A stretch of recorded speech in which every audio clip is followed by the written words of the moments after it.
இன்றைக்கி நீங்கள் உலகத்தில் போய் கேளுங்க மனுஷனுக்கு, நீங்கள் உலகத்தில் என்னங்க ப்ராப்ளம்னு கேட்டிங்கன்னா பொதுவாக என்ன சொல்லுவாங்க ஜனங்க? எக்கானமி டவுனாக இருக்குங்க, வேலை வாய்ப்பு கம்மியாயிடுச்சிங்க, இந்த ஏஐ வருது, மனுஷனுக்கு வேலை போகுது, அது மட்டும் இல்லை இங்கே அந்த உலகத்தில் இங்கே நடக்கிற காரியம் இது நம்மளை பாதிக்குது, இதெல்லாம். அப்புறம் வேறு சிலர் என்ன சொல்லுவாங்க, சிலருக்கு வந்து இப்போ இன்னும் சாப்பாடே இல்லைங்க, பசி பட்டினியாக கிடக்கிறாங்க, உலகத்தில் சில பகுதியில் ஒன்றுமே படிப்பு இல்லைங்க, அப்போது பணம் படிப்பு.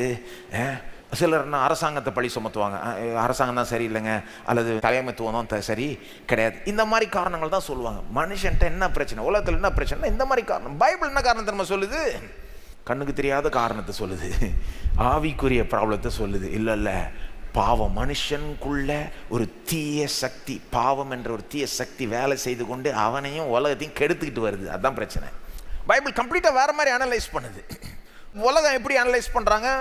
மேலோட்டமாக இருக்கிற அறிகுறிகளை சொல்லுகிறார்கள். பைபிள் என்ன சொல்லுது? இந்த அறிகுறிகளுக்கு கீழாக அதுக்கு பின்ன காரணமாக இருக்கிற இந்த வேறு பிரச்சனையான பாவத்தை சொல்லுது. இது எப்படி இருக்குன்னா, டாக்டர்கிட்ட போகிறப்போ நமக்கு வந்து தலைவலி இருக்குது, கால் வலி இருக்குது, நம்ம அதை வச்சுக்கிட்டு டாக்டர்கிட்ட போகிறோம். இப்போ நம்மளை பொறுத்த வரைக்கும் நல்ல டாக்டர்னே யார்?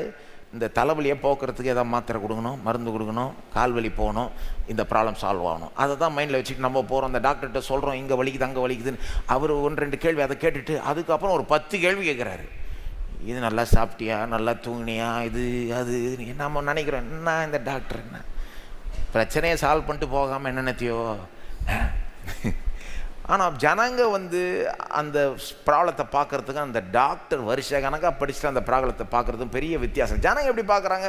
இது என்னமோ கை வலி கால் வலி, இது அவ்வளோதான். டாக்டர் எப்படி பார்க்குறாரு? இல்லை, இதெல்லாம் மேலோட்டமான ஒரு அறிகுறிகள் தான், சிம்டம்ஸ் தான். இதுக்கு பின்னால் காரணமாக ஒரு இன்னும் ஆழமான ஒரு ப்ராப்ளம் இருக்கலாம், அது என்னன்றதை கண்டுபிடிக்கணும். அதனால தான் இது வருது. வெறும் இதுக்கு மாத்திரை கொடுத்தா பத்தாது, கொடுக்கலாம் வேணா, வலி குறைஞ்சிரும், ஆனால் அந்த பிரச்சனை தீராது, திரும்பவும் வலி வரும், இன்னும் மோசமாக கூட வரலாம். சோர்ஸை கரெக்ட் பண்ணணும், சோர்ஸ் ஆஃப் தி இன்ஃபெக்ஷனை ட்ரீட் பண்ணணும். உலகத்தில் வந்து இன்றைக்கி மனுஷனுடைய பிரச்சனையை அவங்க கையாளுறப்போ என்ன பண்ணுறாங்க? மேலோட்டமான அறிகுறிகளை மட்டும்தான் டீல் பண்ணுறாங்க. அவனுக்கு பணத்தை கொடு, படிப்பை கொடு, தலைமைத்துவத்தை மாற்று, இதை செய் அதை செய், இதெல்லாம் மேலோட்டமான அறிகுறிகள். பைபிள் என்ன சொல்லுது? உள்ள மாறணும்பா, உள்ள மாறணும். உள்ளத்தில் பெரிய கோளாறு இருக்குது. பாவம் வந்து நம்மளை கெடுத்து வச்சு, பாவம் வந்து நம்மளை தேவன்கிட்டருந்து துண்டிச்சிருச்சு, தேவன்கிட்டருந்து பிரிய வச்சிருச்சு. எல்லா ஜீவனுக்கும் ஊற்று அவர், எல்லா நன்மைக்கும் ஊற்று. அவரோட நம்ம கனெக்டடாக இருந்தால் தான் வாழ்க்கையே நல்லா போகும். ஆனால் இந்த பாவத்து நிமித்தமாக நம்ம அவரோட ஒன்று சேர முடியாமல் இருக்கிறோம். ஏன்னா அவர் பரிசுத்தர், பாவத்தோடு அவர் வந்து நெருங்க முடியாது.